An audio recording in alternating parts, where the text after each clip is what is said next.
Hi செல்லக்குட்டீஸ், இன்னைக்கு ஒரு குட்டி மினி விளாக் பார்க்க போகிறோம். என்ன மினி விளாக் அப்படின்னா, நம்ம இன்னைக்கு வந்து ஹாஸ்பிட்டலுக்கு வந்திருக்கோம். என் பர்த்டே முடிஞ்சு வந்து கிட்டத்தட்ட ஒரு 3 டேஸ்க்கு முன்னாடி ரொம்ப வந்து உடம்பு முடியாமல் ரொம்ப இருமிக்கிட்டே இருந்தேன். என்ன சொன்னாங்கன்னு பார்த்தீங்கன்னா, ஓவராக சளி பிடிச்சிருக்கு.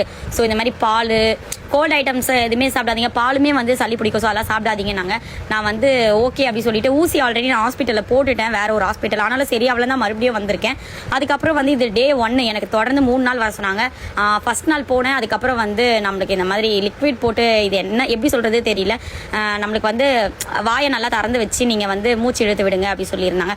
அதுக்கப்புறம் டே 2 இது வந்து நம்ம ஃப்ரூட்ஸ்லாம் வாங்கிட்டு மறுபடியும் ஹாஸ்பிட்டல் போகலான்ட்டு கிளம்புனதுனால தான், நானே சொல்லியிருப்பேன் பாருங்க, மறுபடியும் இரும்பலாக இருந்ததுனால தான் டே 2 போனேன். அதுக்கப்புறம் ஏன் 3 போகல அப்படின்னா, கொஞ்சம் எனக்கு கம்மியான மாதிரி ஒரு ஃபீல். இதை வந்து 3 நாள் தொடர்ந்து வச்சேன்னா நம்மளுக்கு வந்து இரும்பல் கொஞ்சம் குறையும் அப்படி சொல்லியிருந்தாங்க. உங்களுக்கும் இரும்பல் இருந்தால் ஸோ கண்டிப்பாக வந்து ஹாஸ்பிட்டல் போய் செக் பண்ணுங்க. நானும் செக் பண்ணிட்டு, நிறைய பேர் கேட்டிங்க ஹாஸ்பிட்டல் போலியா, உங்கள்கிட்ட காசு இல்லையா, எதுக்கும் செலவு பண்ணுறேன், அதுக்காகவே இந்த வீடியோ. ஸோ இந்த மாதிரி குட்டி குட்டி மினிலாக் வேணா நம்ம சேனல் சப்ஸ்கிரைப் பண்ணிட்டு பக்கத்தில் இருக்க பெல் ஐகானை கிளிக் பண்ணுங்க. டாடா பாய், லவ் யூ கைஸ்.